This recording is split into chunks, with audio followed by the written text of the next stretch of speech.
दोस्तों, चीता धरती का सबसे तेज जानवर है। ये पलक झपकते ही 100 किलोमीटर प्रति घंटे से अधिक की रफ्तार पकड़ सकता है, किंतु आपकी एक विशेषता आपके दूसरे गुणों को कम कर देती है।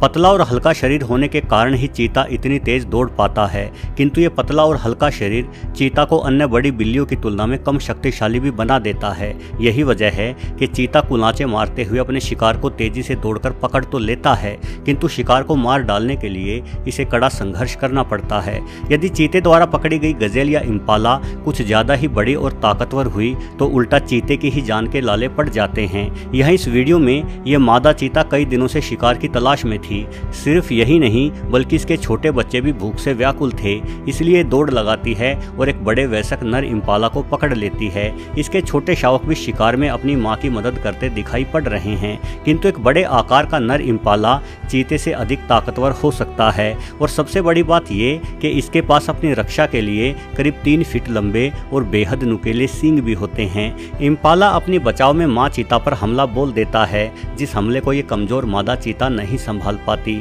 इम्पाला काफी दूर तक चीता को घसीटते हुए ले जाता है और इसका एक सींग इस मादा चीता के पेट को फाड़ चुका है। बेचारी ये चीता इस घायल अवस्था में अब शिकार नहीं कर पाएगी। एक अन्य वीडियो में भी आप एक घायल टांग वाले चीता को देख सकते हैं। ये भी छोटे शावकों वाली एक मादा चीता है और इसकी टांग घायल होने का सीधा अर्थ ये है कि अब ये तेजी से नहीं दौड़ पाएगी और शिकार भी नहीं कर पाएगी। मतलब ना सिर्फ ये खुद बल्कि जल्द ही इसके छोटे शावक भी भूख के चलते मारे जाएंगे। वैसे भले ही ये शावक भूख के चलते मारे जाए, किंतु चीता शावकों के लिए सबसे बड़ा खतरा शेर होते हैं। शेर अक्सर छोटे चीतों पर हमला करके इन बेचारों को मार डालते हैं। हालांकि ऐसा केवल तभी होता है जब शेर चीता के शावकों को काफी नजदीक से देख ले और पहचान ले।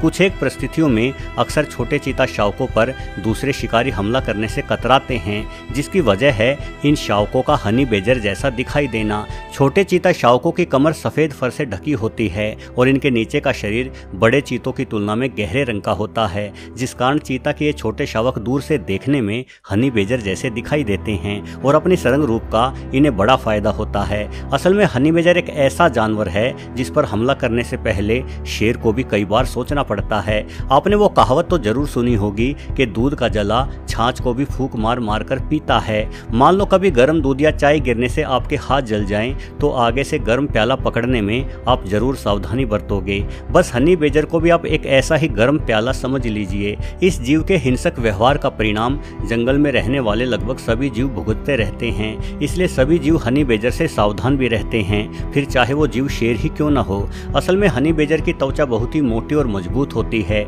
इसलिए किसी बड़े शिकारी द्वारा इसे काटने का प्रयास अक्सर असफल ही रहता है। वहीं अपने सुई जैसे नुकीले दांतों से हमला करते हुए हनी बेजर एक साथ कई शेरों को भी खदेड़ देता है। अब जाहिर है कि हनी बेजर जैसे खतरनाक जानवर का डुप्लीकेट होने का फायदा चीता के शावकों को जरूर मिलता होगा। चीता के छोटे शावक करीब 6 महीनों तक हनी बेजर जैसे दिखाई पड़ते हैं। उसके बाद इनके कमर के ऊपर मौजूद सफेद बाल उतर जाते हैं और एक चीता शावक चीतों जैसा ही दिखाई देने लगता है। दोस्तों, भले ही चीता के छोटे शावक हनी बेजरों जैसे दिखाई दे, किंतु इसके बावजूद भी चीता के सिर्फ 17% शावक ही बड़े हो पाते हैं और बाकी के 83% किसी बीमारी के कारण या अक्सर शेरों का शिकार बनकर मारे जाते हैं।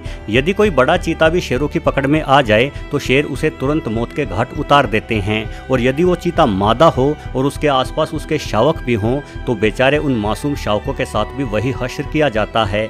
यदि हम चीता के शावकों को गौर से देखते हैं तो इनसे मासूम और प्यारा जीव कोई दूसरा दिखाई नहीं पड़ता, और शेरों को इतने छोटे चीता शावकों से कोई खतरा भी नहीं होता, लेकिन फिर भी शेर इन्हें मार डालते हैं क्योंकि शेर चीतों से बदला लेना चाहते हैं। क्योंकि मौका मिलने पर बड़े चीता भी शेरों के शावकों को मारने से पीछे नहीं हटते। शायद इसलिए शेर भी चीता के शावकों को मारकर अपना बदला पूरा कर लेते हैं। शायद आपको लगता होगा कि बदला लेने की भावना केवल इंसानों में ही होती है, किंतु ऐसा नहीं है। बदला लेना जानवर भी भली भांति जानते हैं। हमारे ही देश के महाराष्ट्र में बंदरों द्वारा बदला लेने की एक अजीब घटना देखी गई थी। महाराष्ट्र के भीड़ जिले के माजल गांव में बंदरों के एक समूह ने बदला लेते हुए 1 या 2 नहीं बल्कि करीब 250 कुत्तों को मार डाला था। ग्रामीणों के मुताबिक बंदरों ने कुत्तों से बदला लेने का सिलसिला तब शुरू किया जब कुछ कुत्तों ने मिलकर एक बंदर के बच्चे को मार दिया था। इस घटना से बंदर खफा हो गए और उन्होंने बदला लेने के लिए एक एक करके कुत्तों को मारना शुरू कर दिया। बंदर कुत्ते को देखते ही मिलकर हमला करते एवं कुत्ते को पकड़कर घसीट ले जाते। उसके बाद उस कुत्ते को पेड़ या छत पर ले जाकर नीचे गिरा दिया जाता, जिससे बेचारा कुत्ता मारा जाता। सोचे, सिर्फ एक बंदर की मौत का बदला लेने के लिए इन बंदरों ने 250 कुत्तों को मार डाला। ऐसा अनोखा बदला तो कभी किसी इंसान ने भी नहीं लिया होगा।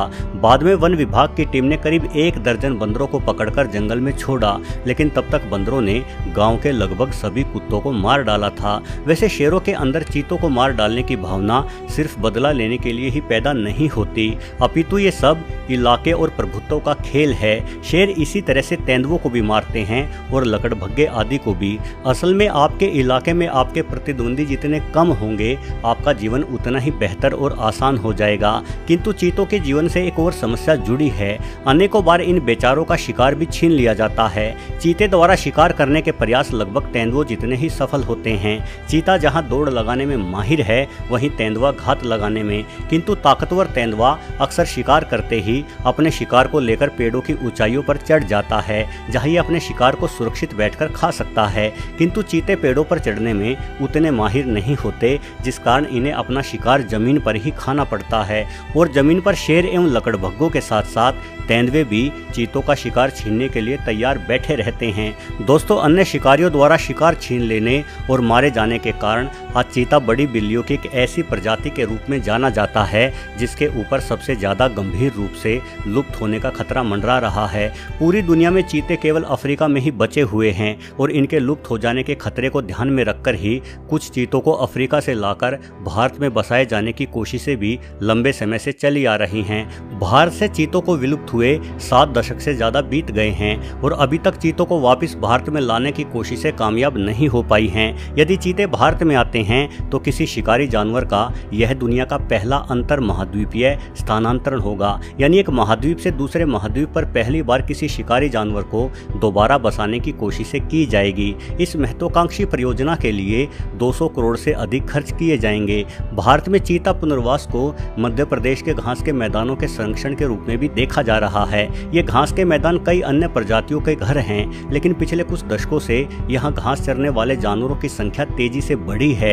यदि चीता भारत लाया गया और मध्य प्रदेश के इन घास के मैदानों में चीता छलांगे भरता है, तो निश्चित तौर पर इन मैदानों में फैले जानवरों की खाद्य श्रृंखला में संतुलन बन जाएगा। वैसे चीता के आते ही भारत दुनिया का इकलौता ऐसा देश भी बन जाएगा जहाँ बड़ी बिल्लियों की सभी प्रजातियाँ यानी शेर, बाघ, चीता और तेंदुआ भी पाया जाता है। जीव विविधताओं के रूप में ये हमारे पास एक बहुत बड़ी उपलब्धि होगी। चीतों के लंबे कदमों वाली तेज रफ्तार से लेकर उनके व्यक्तित्व तक हर एक गुण इन्हें दिलचस्प शिकारी बनाता है। चीते एकमात्र ऐसी बड़ी बिल्ली भी हैं जो शेर या बाघों की भांति दहाड़ती नहीं, बल्कि छोटी बिल्लियों की ही भांति म्याऊं जैसी आवाज निकालती है। जहां बिल्लियों की सभी प्रजाति रात में अधिक सक्रिय होती हैं, वहीं चीते केवल दिन में ही शिकार करते हैं। जहां सभी बिल्लियां अपनी बड़ी मांसपेशियों और जबड़े की ताकत के दम पर शिकार करती हैं, वहीं छरहरे शरीर और छोटे जबड़े वाले चीता शिकार के लिए अपनी गति पर निर्भर करते हैं। यानी कुल मिलाकर अन्य बड़ी बिल्लियों की प्रजातियों की तुलना में चीता कहीं अलग और विशेष जानवर है।